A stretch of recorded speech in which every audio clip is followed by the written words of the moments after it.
Hey guys, in this video, I'm going to show you how to get Rokade, the legendary horse in Crimson Desert. First things first, head to the side of the map. The area is directly to the west of the Spire of Insight, right around the small pond on the southeast of Hernand.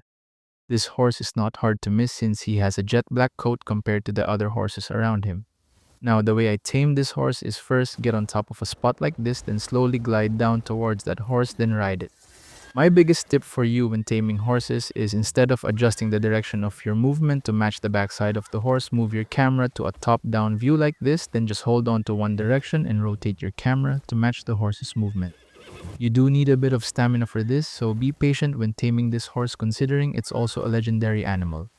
At level 1 has 3 points to its movement speed, handling, and jump power, then 2 in acceleration.